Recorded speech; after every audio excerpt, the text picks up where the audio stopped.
What's up, ladies? Welcome back to the channel. Sarah here, the accidental soap bath bomb handmade business owner. Today I've got a detailed guide to melt and pour soap making that will take you to the next level. It's perfect if you're a beginner and you don't know where to start. It's perfect if you're looking to add a new category but you don't necessarily have the ability or availability, really I guess would be a better word to say, to do something overcomplicated.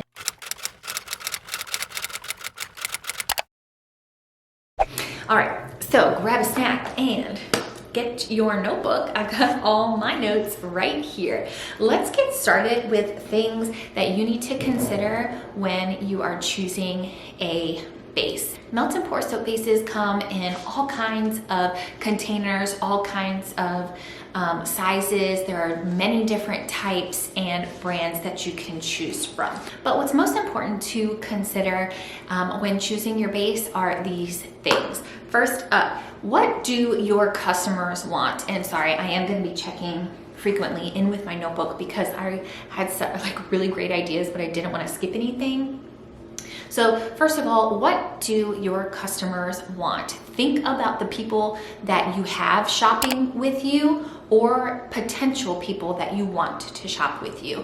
Are you in more of an all-natural type of community? Is your customer base more organic? Are they vegan? Are they bougie? What kind of soap are they already buying? You know what I mean? And I know it sounds a little bit cliche and you may have heard something similar before, but it really truly does apply here because that's going to narrow down the available soap bases significantly. For example, if your customers are vegan, then you should not purchase a melt and pour soap base that is made from goat's milk.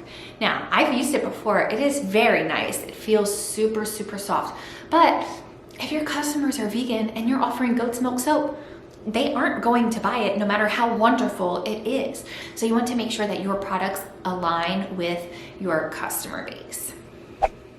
Next up, and a really, really important consideration, is the availability of the soap base that you end up choosing.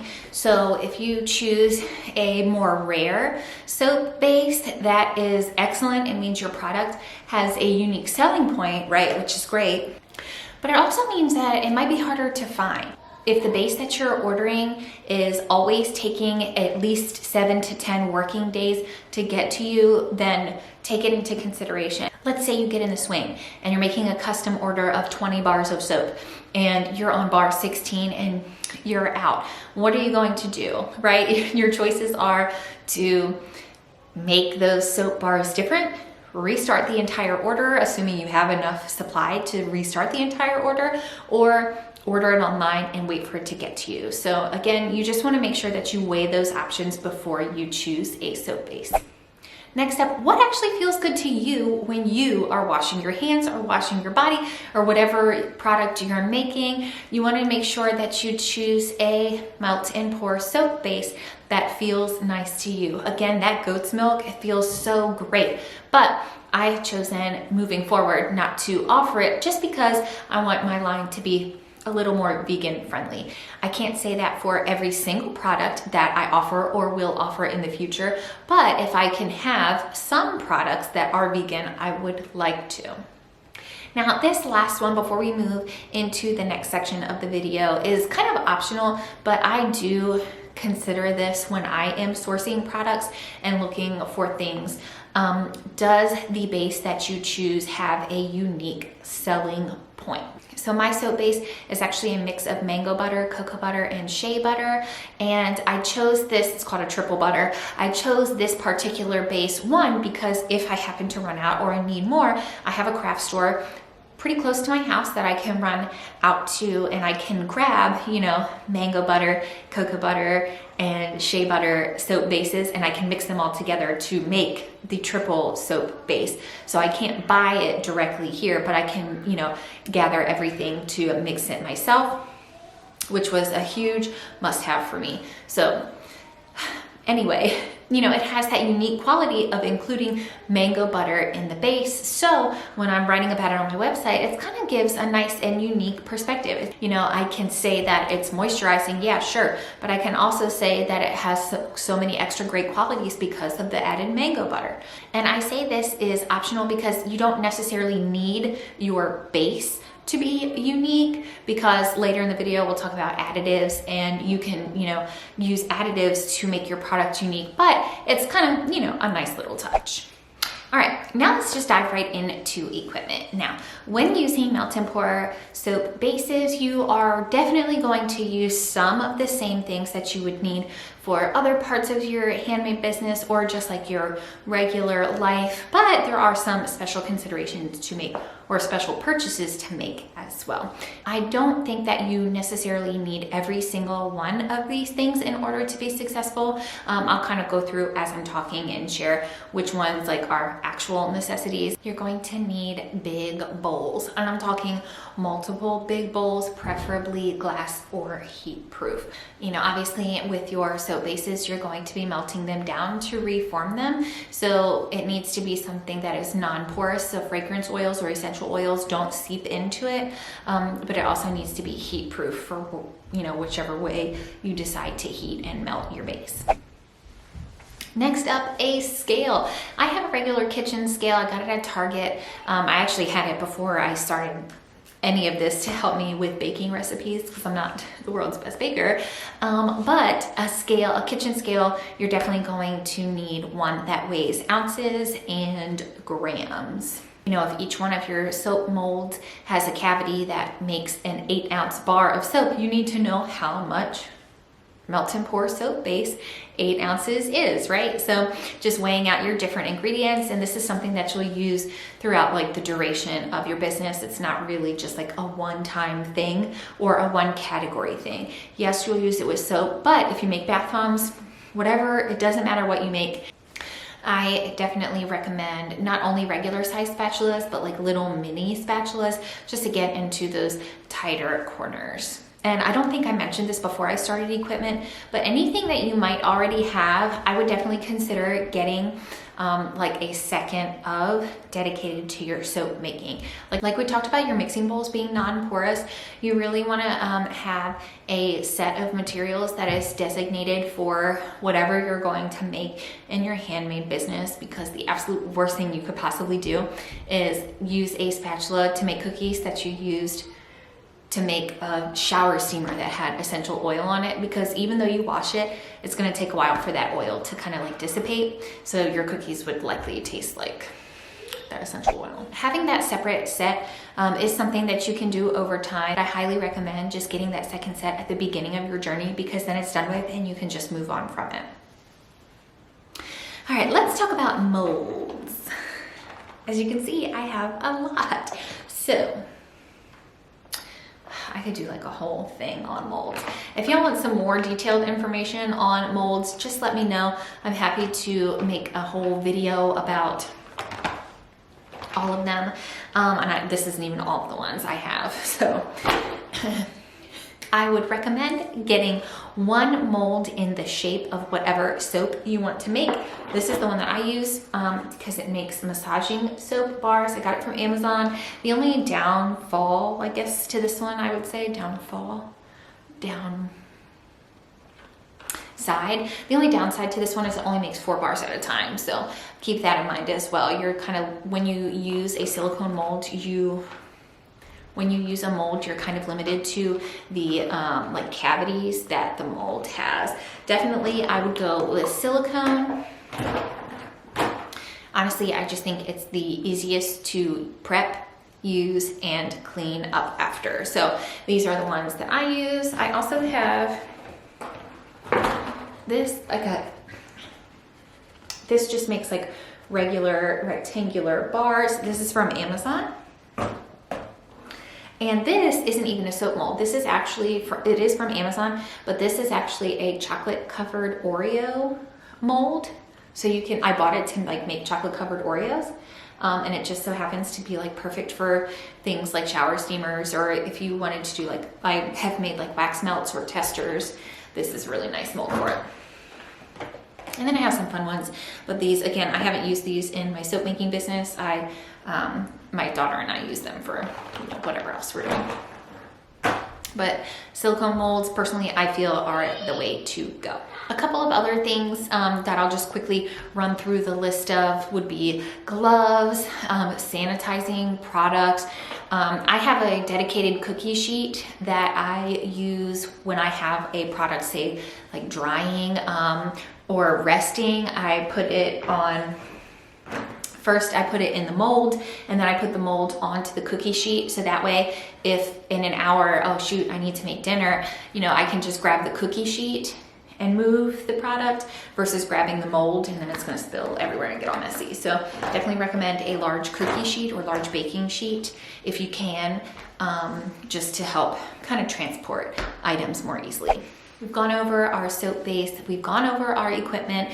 Third step is to consider anything that you might be adding to your base. Now, when it comes to melting your soap, you do have the option of using the microwave or a hot bath. I prefer the hot bath method, which just means I have a humongous pasta pot, and in that humongous pasta pot, I boil water. Then I put my soap base in my heat-proof measuring cups. They're glass from Target. They're like similar to the Pyrex liquid, if you've ever seen those, but they're Target brand, so they were like cheaper.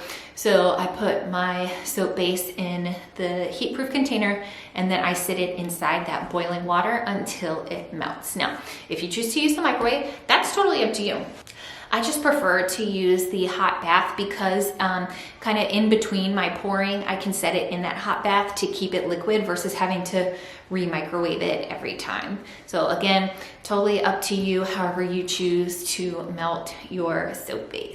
We've melted our soap base and it is ready to go. The first thing I would recommend adding is your fragrance oil. The only thing really to say about fragrance oil is to make sure that you choose one that is skin safe. I have accidentally bought flavor oils.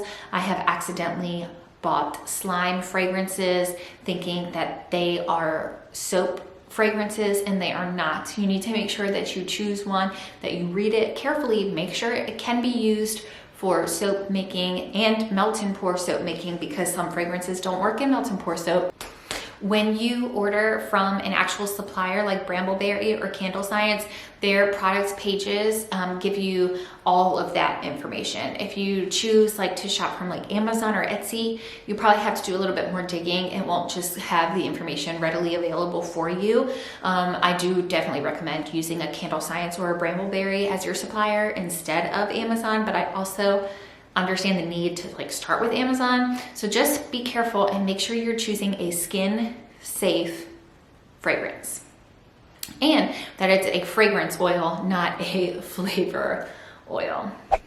When it comes to colorants, there are a couple of different types. Most popular would be a liquid dye and mica powder. I think honestly this comes down to preference.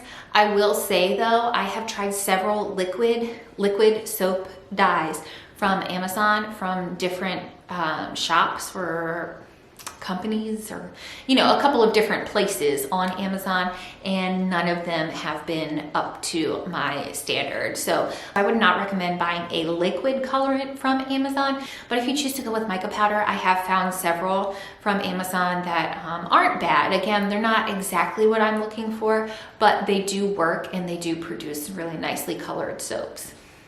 Just in case you're not familiar, mica is a powder, and often, depending on the size, will come in a jar or an envelope, and it can be a little bit more messier than liquid dyes. So I've kind of seen it split down the middle. A lot of people prefer liquid dyes, but a lot of people prefer mica powder. I truly just think it's personal preference.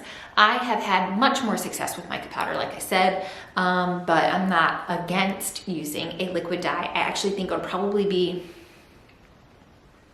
I don't want to say cleaner, but like less messy to use a liquid dye, you know what I mean? Because I feel like I have powder flying everywhere, but again, to each their own. So you choose whatever you're comfortable with.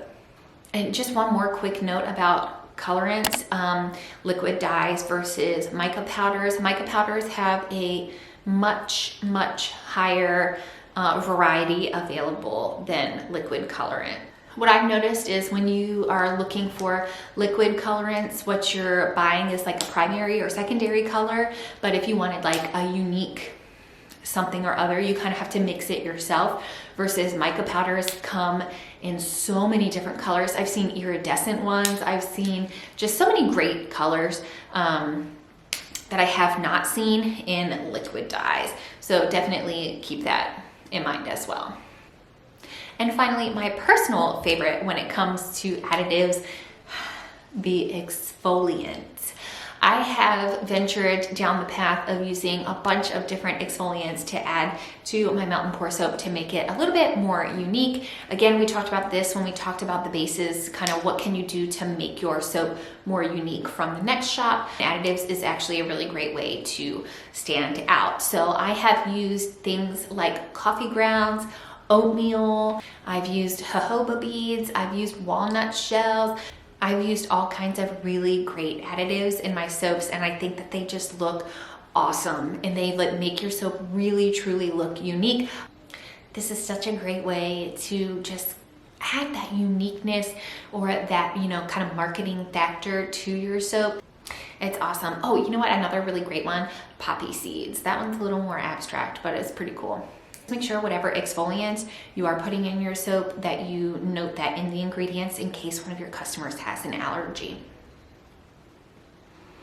All right, this one kind of goes without saying, but we have everything ready to make the soap.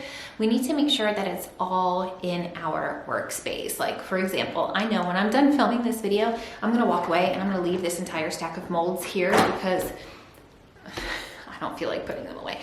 So later on when I go to make some soap, I'm gonna be missing that mold and I'm gonna be mad that I can't find it. So get everything into your workspace. This is especially important if you have small children. Get everything together. All right, and the final piece of this video, it's already 18 minutes long, but this is a detailed guide, okay? This is not a quick in and out. Hopefully you're still with me taking your notes. Thank you so much if you have stuck around thus far. I'm gonna give you some quick tips and just kind of some like things that I have learned so far since working with Melt and Pour soap bases. That first and foremost, if you can afford it, get a small amount of each different type of soap base you are interested in. Make some test bars that you personally can use to just kind of see which ones you prefer. If you just get one and you only use one and you only stick to one, it's really, really hard to say that you're offering the best product you possibly can because you've only tried out one category. Next thing I would highly suggest is to keep a hot bath nearby. When working with Melt and Pour soap, it melts pretty quickly, but keep in mind that it also cools and solidifies really quickly. So if you are doing, say, like a little swirl design and you pour in your first layer, and after you go to pour in your first layer, you have to melt your second color, your first color is going to already be solidified and you're not going to make one cohesive bar of soap. You're going to make two.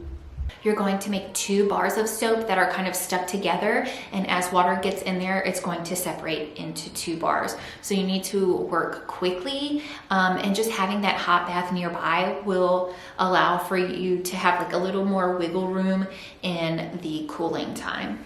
You need to plan your bar and make sure you know exactly what you're adding, exactly the colors you're going to use, your fragrance, you've checked, you've made sure that they are all there and ready to go. Okay, you should not be just like, I feel like making some soap today. I think I have some fragrance ready. Let me start melting this and then go and figure out what color I'm gonna make it. You know, you need just, it only takes a few minutes. Just make your plan before you even start. That way you have everything gathered. Which leads me to my next one. Make sure when you're working with Melt and Pour soap bases that you have everything you need within arm's reach. All your fragrances, all your tools. You shouldn't be sifting through drawers to find things before you even start. That's going to, again, set you up to make a bar of soap that is subpar when it could be something awesome. And finally, keep a bottle of rubbing alcohol, a spray bottle of rubbing alcohol nearby at all times. You're going to use this before you even start making your soap. You're going to use it to spray into your mold and wipe out your mold to get any dust that may have gathered or any soap any detergents, anything at all that may be stuck in there, you're going to use rubbing alcohol to clean it before you start. Then after you pour your soaps, you'll notice that there are some little bubbles forming on the top. That's totally normal. All you have to do is spray it with that rubbing alcohol. The rubbing alcohol will pop the bubbles and leave you with a nice smooth surface. Is that everything? Let me just check and make sure that was everything. I think it was. Yeah. Dang, look at us, we covered everything. Okay, obviously there are so many minuscule details and things that you'll find out as you work with your melt and pour soap bases. Definitely leave some comments down below. If you have worked with it for a while and you're like, Sarah, you totally forgot to talk about that, then please respectfully leave that below. I'd love to hear from you guys. I know that some people are going to be hoping that I made this like a demo as well when I actually make a melt and pour. I have one of those videos already. So if you want to see like that demo style where I actually make it, then I would check out this video here. I made some melt and pour soaps in that video, but I'd also be happy to kind of do like a dedicated and updated version of that video that is just strictly the demo or tutorial. That'd be pretty cool. Just let me know what you guys think. All right, if you're still here with me, congratulations, you have made it to the end. Hopefully you got tons of value from today's video. Please don't let anybody discourage you from using a melt and pour soap base, okay? We all do business our own ways. There are things that are unique to our circumstances that other people won't ever get because they think that their way is the only way. So I say all that to say, subscribe if you haven't already, and I'll see you next week.